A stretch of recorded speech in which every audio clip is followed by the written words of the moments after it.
Alright, here we are sideboarding for game 2. He's black-red, so obviously don't want to be sideboarding where I sideboarded before. Wall of Torches is a card that I could end up playing against him. Like, it's interesting, like, sideboarding Gravedigger might actually make sense against this deck. I know he has a Sorin's Thirst, so dropping my Hydra, I mean, I kind of knew he had it before. I just risked it before. Like, maybe sideboarding Swamp. I don't know if he has any artifacts. Just sideboarding in a couple Swamps and Gravedigger might just be stronger against this deck. Overall, like, Gravedigger's a pretty powerful card against him, and I don't think Manic Vandal and Act of Treason is going to be all that. Again, like, I mean, my mana base is getting weaker. It might be weak enough to the point where this is just complete stupidity. Act of Treason is actually always going to be valuable because I can kill those 2-1 flyers. I'm trying to think if there's anything else that I could really deal damage with, but that's the basis of it. Like, I think Gravedigger is pretty. I mean, it's generally very strong against black-red because it trades with like the 4/2, or just a random 2/1 dude like Child of Night, and then gets me back my big guys that have just been killed by Doomblades, like Cudgel Troll, Primordial Hydra. I'm trying to think if there's anything like. I mean, Zombie Goliath, well, decent against black-red because it's like a fatty that he can't. It still dies to Incinerate that he can't Doomblade, but like I've already got Doomblade targets. I don't think that that's a really good thing to bring in at the moment. Archer's Web is pretty good against him. Like, obviously he can sack the creature, but overall, like, if he doesn't have the dark favors, like, it definitely locks down his guys. Most of his guys are tiny.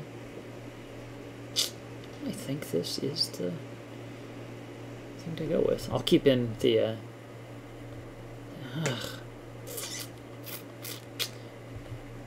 you know, I'm going to take out one Act. I know, like, he could have an artifact.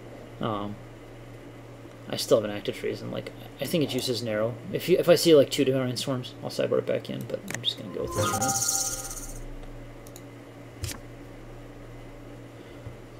now. While slow, this hand's fine. I am on the draw, so this... like, if I don't draw the mountain to open up, this could be a little risky. He did mulligan. Definitely, I mean, I have action. Like, I have all my mana. I can play stuff. Not the strongest hand, but also not the weakest. I definitely can't get rid of this. It's good to see, like, a Tormented Soul or something just shooting out of his deck. I draw him. The deck's really hooked me up. Draws and strike. Stormblood Berserker would be pretty sick just to rip, right? That's probably going to get Sorin's Thirsted or something, Ring Flash. Unless he drops Dust when he gets it.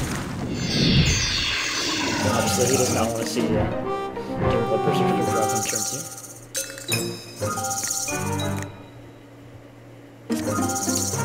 No reason to Rampant Growth or anything here. Just drop this. Next turn I can Rampant Growth up. Stampeding right out of the turn after. Should just have 6 here.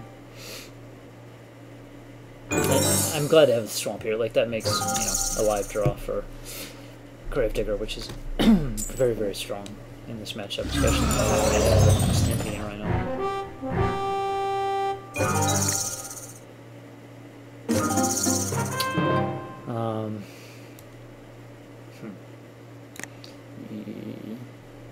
Postpone that.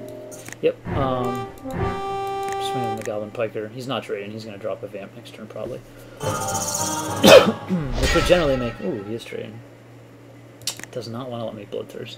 So he's probably not dropping a Vampire. Like, that, I think, definitely makes it a much better play to hold back with to Rampant Growth here. Hold back with the Rhino. And we'll get a 4, so I have my double 4s. Because the Vampire is not going to be 4-1. Or 4-2, it shouldn't be 3-1 if he drops it here. Like, honestly, hopefully it drops a Devouring Swarm. It doesn't lose nothing. I know it's coming down.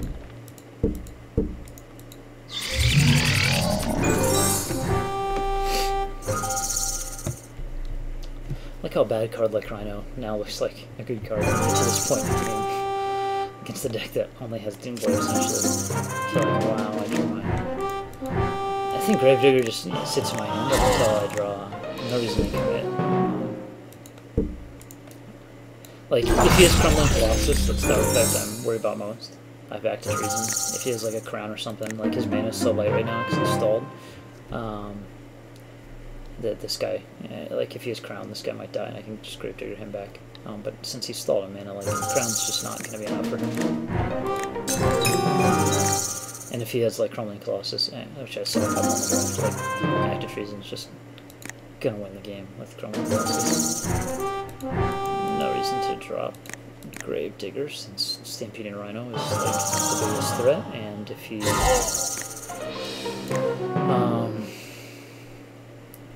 gets that mountain for Chumper's Outrage for it, then I just bring it right back. I mean, I really don't know what he can do at this point. Yeah, he's really screwed.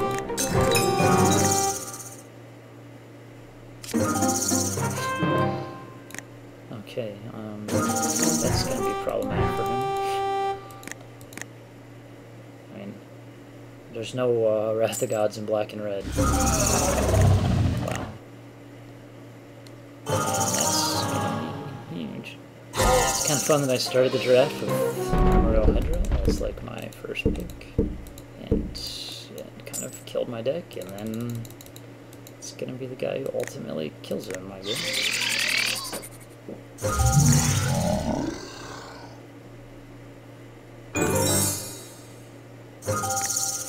Yeah, I don't see any way out in the format for him right now. Like, Chandra's Outrage on this, and he's still dead. There's really nothing you can do. Yeah, that's not gonna do it.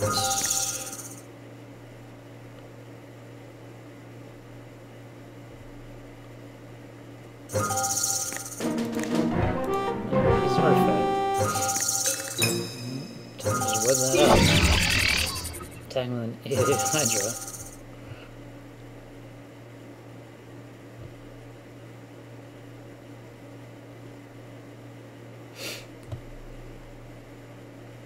Am I a really bad deck?